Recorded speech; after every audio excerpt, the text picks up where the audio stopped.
How do you get beyond this because you still have football to play? Go back, look at ourselves tomorrow, see where we need to improve, see where we can improve, and just go from there. I mean, we got still a long season ahead of us. Win or go home, and let's fight to win.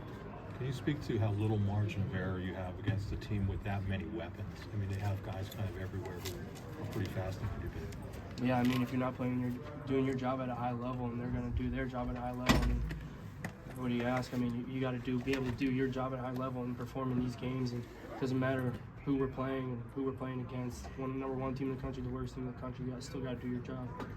You guys were down 28-10 at one point there in the first half and kind of a 7-point margin before halftime. What do you think that says about the team you guys were able to do? It means that we're capable of winning these games. I mean, it just came down to the end. We beat ourselves at the end of the day. Just be able to regroup and look ourselves in the mirror tomorrow and be able to improve and just keep on going for the rest of the season. Dom, this isn't a team this year that's really beat itself at all, so why do you think that was the case tonight? Does anything come immediately to mind? Penalties, I mean, I don't even know the number, but I do remember having 4 personal foul penalties in the first quarter. I mean, you just can't have that against the number one team in the country. Not creating turnovers on defense. I mean, just stuff like that. I mean, team lost there. How do leaders handle this? Because I'm sure there have to be some tough conversations after some of the things that you're talking about.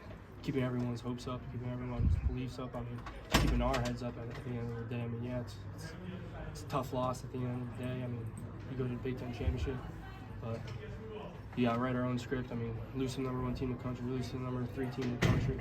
I mean, what are you going to tell your kids down the road 20, 30 years from now what happened in the 2024 season? All you got to do is we fought adversity and kind of came back from it. What was the message at halftime after those first half penalties?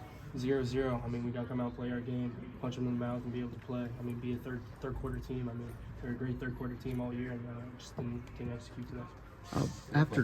It looked like their receiver, number 15, was finding a lot of success today. What did he do well to get open all the time? Being able to pick our coverage apart and being able to find the holes where we're in zone coverage and in the end getting wide open. I mean, just being able to play our defense. I mean, he's a heck of a player and he's quick and he's gonna have a big future. Dom, after the game in the locker room, as a captain, was there anything specific that you said to your teammates? Any message you gave?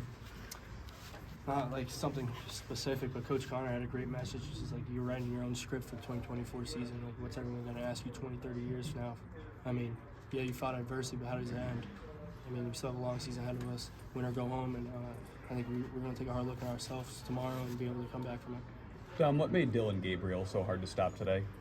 He was getting the ball out fast. He was making great reads, and he was finding the open receivers. I mean, he was able to check when we were in man, check when we were in zone, and get to our coverage beaters.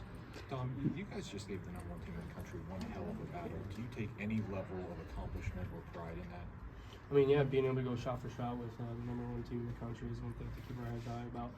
But still, at the end of the day, we got to be able to finish and execute. I mean, we're going to look ourselves in the mirror tomorrow and get better. As far as taking that message one step farther, though, does it tell you guys that you can compete? You got a playoff coming up. You know, you're going to find out where you're going to be tomorrow. But what does that tell you about, that you can compete with everyone in the country? Is that the message that sinks into you guys? Yeah, even Coach Franklin said it in the locker room after. Yeah, I mean, we put ourselves out there. We played shot for shot with the number one team in the country and number 3 team in the country. And I mean, it just comes down to one play or one touchdown at the end of the game, and just being able to come back and fight that adversity and just bite the bullet and keep going.